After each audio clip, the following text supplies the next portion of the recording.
नमस्कार, मैं doctor Narendra Kumar, drawing and painting से। हम चर्चा कर रहे थे अब तक एमए प्रीवियस का पेपर सौंदर्य शास्त्र, जिसके अंदर पश्चिम की अवधारणा के अंतर्गत जो पश्चिम के विचारक हैं प्लेटो के बारे में हम चर्चा कर रहे थे। अब तक 3 पार्ट में हम ये चर्चा कर रहे थे। अब अगले पार्ट पे इसी के अगले पार्ट में जैसे प्लेटो क्या कहता है। तो अब तक जैसे प्लेटो ने बताया अपने विश्वविख्यात जो प्लेटो का ग्रंथ है रिपब्लिक में प्लेटो ने 3 प्रकार के शयनों का उल्लेख किया है, जिनके क्रम से हैं 3 कलाकार संरक्षक है। प्रथम का स्वयं ईश्वर है, दूसरे का बढ़ई अर्थात सुतार, जिसको हम सुतार कहते हैं, कारपेंटर, और तीसरे का वो मानता है तीसरे स्तर पर या तीसरे नंबर पर मानता है कलाकार को या चित्रकार को। प्रथम शयन सर्वोत्तम होता है, जिसका निर्माता स्वयं ईश्वर है, और दूसरे का सृजनकर्ता होता है, जो कि बढ़ई है, लोहार है, जो कि समाज के लिए उपयोगी वस्तुओं का निर्माण करता है, और तीसरे का चित्रकार। इस क्रम में कलाकार तीसरे एवं सबसे निचले स्तर पर वो मानता है। इसी कारण कलाकार सत्य से 3 गुना दूर है। ये एक प्लेटो के विचार है, प्लेटो ये मानता है। कलाकार और विशेषकर कवि नुकसान पहुंचाता है, ये कहता है प्लेटो की अवधारणा, प्लेटो के विचार। वो कहता है कलाकार और जो कवि वो एक तरह से भ्रम पैदा करते हैं।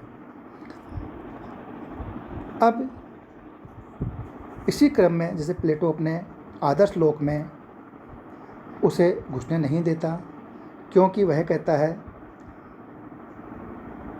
कवि और कलाकार उन भावनाओं का संचार करते हैं जो हमें विवेक से हटा देती है, और कलाकार की कृतियां अनुपयोगी होती है। सच्चे सौंदर्य का दर्शन केवल विचार लोक में ही संभव है। अब यहाँ कहता है प्लेटो कि जो कलाकार हैं, कवि है, वे हमारे क्या है, जैसे एक तरह से विवेक, जो हमारे संचार है उसमें विवेक को हटा देती है, भ्रमित करते हैं एक तरह से। तो ये प्लेटो के विचार हैं। वो कहता है सच्चे सौंदर्य का दर्शन केवल विचार लोक में संभव है, हमारे जो विचार है, भाव है। इसी आदर्शवादी मुद्रा में प्लेटो ने कला की कड़े शब्दों में तीव्र भत्सना की है। वह कहता है नकल करना बुरी चीज़ है, और समस्त कलाएं नकल करती है, इसलिए सभी कलाएं बुरी है या खराब है, वो उनको अच्छी नहीं मानता प्लेटो ने कला में प्रतिबिंब का प्रतिबिंब देखा।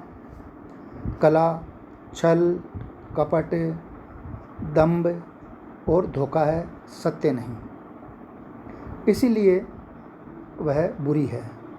वह संसार तक को, प्लेटो यहाँ कहता है, वह संसार तक को केवल छाया मात्र समझता है, और भौतिक पदार्थों को वह विचार, आइडिया का प्रतिबिंब मानता है, इसलिए बुरा है।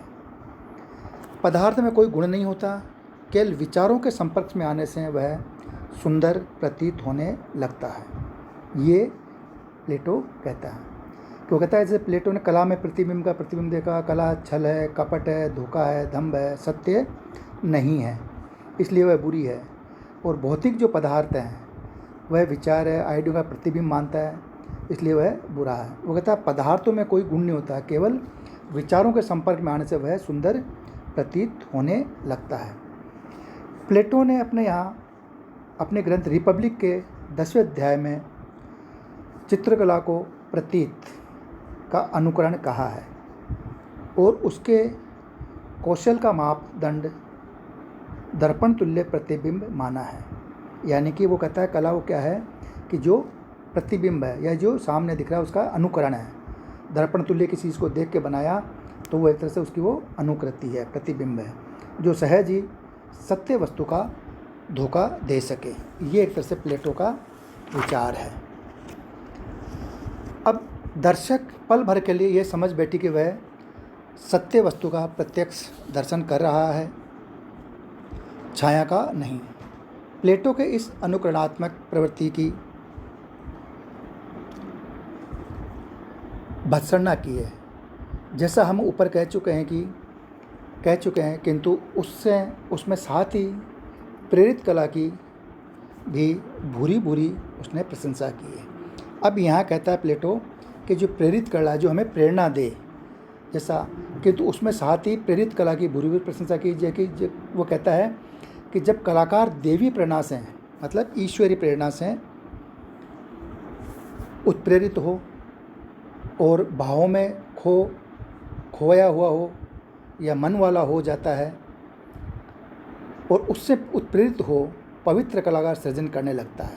वह कहता है कि जैसे कि कोई भी कलाकार या कोई भी जो व्यक्ति जब देवीय जो भी ईश्वरीय शक्ति है उस शक्ति के अंदर, उसके भावों के अंदर खो जाता हो और उससे उत्प्रेरित हो, उन भावों से, उस ईश्वरीय शक्ति से उत्प्रेरित हो और उससे उत्प्रेरित होकर कोई चीज़ का वो सृजन करता है या सृजन करने लगता है, तो वो श्रेष्ठ, उसको प्लेटो श्रेष्ठ मानता है। उसको कहता है कि वो प्लेटो ने इस प्रकार से उत्प्रेरित कला सृजन को अनुकरणात्मक, यानी कि उसका अनुकरणात्मक कला कौशल से सर्वथा भिन्न माना है। वो कहता है जो सामने दिख रही है कोई चीज़ देख के कोई करता है, कॉपी करता है, अनुकरण करता है, उससे श्रेष्ठ है कि जो कोई भी देवीय शक्ति है, ईश्वरीय शक्ति जो तत्व है, उससे प्रेरित होकर, ईश्वर से प्रेरित होकर कोई चीज़ का सृजन करता है, वो श्रेष्ठ है।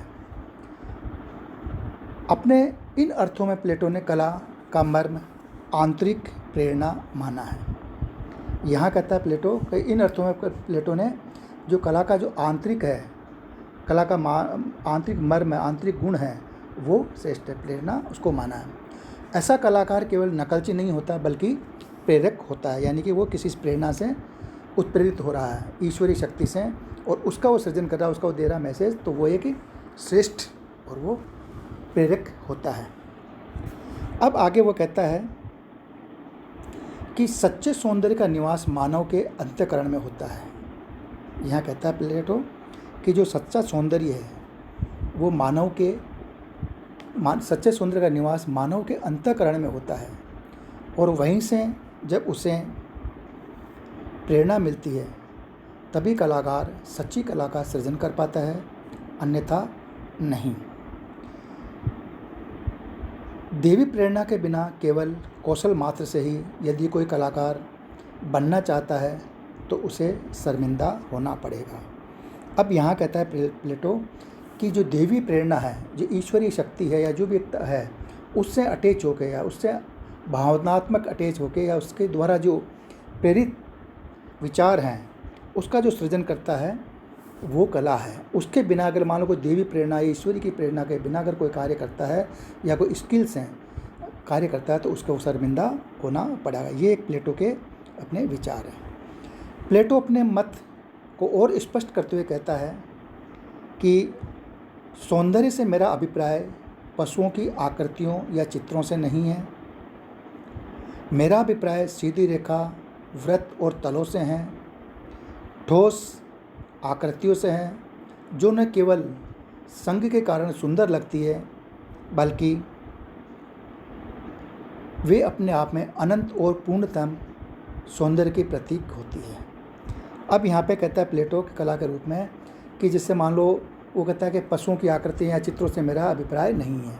वो कहता है जैसे सीधी लाइन है, रेखा है, गोला है, तल है और ठोस आकृतियों से हैं जो न केवल संग के कारण, मतलब आपस में साथ के कारण वो सुंदर लगती है बल्कि अपने आप में अनंत और पूर्णतम सौंदर्य के प्रतीक होती है। यहाँ प्लेटो ने पंच तत्वों को हवा, पानी, धरती व अग्नि आकार को ज्यामितीय आकार में प्रतिबिंबित पाया और इन्हीं को उसने सबसे अधिक सुंदर बताया। असली सौंदर्य सत्य है, ज्ञान है और शिव है। जो कुछ सुंदर दिखता है वह सत्य की ही चमक होती है। सच्चा सौंदर्य अलौकिक होता है और इंद्रियों से परे होता है। ये उसके प्लेटो के सारतात्विक विचार हैं। प्लेटो ने अब आगे अपने लाज नामक संवाद में कला को इंद्रिय आनंद का माध्यम माना और उपरोक्त उच्च स्तरीय कला को ही अपने काल्पनिक लोक रिपब्लिक में स्थान दिया जो इंद्रिय आनंद यानी कि इंद्रियों के जो आनंद है, आनंद प्रदान करने के साथ साथ दर्शक में देवत्व की भावना प्रस्फुटित करती है। ऐसी दिव्य कला का सृजन किया जाए जो ब्रह्म में डालकर अंतःकरण में सात्विक प्रवृत्ति जागृत करने में सक्षम हो। अपने ईयान ग्रंथ में प्लेटो निसंदेह सृजनात्मक कलाकारों की स्तुति और वंदना करता है। इस प्रकार के कलाकार, कवि, चित्रकार, मूर्तिकार, संगीतकार और नृत्यकार अपनी साधना में रत दिव्य लोक में पहुंच जाते हैं और स्वयं परमात्मा प्रत्यक्षतः उसके माध्यम से बोलने लगता है। इस प्रकार कलाकार अलौकिक अनुभूति कर लेता है और उसके उपरांत वह जो सृजन करता है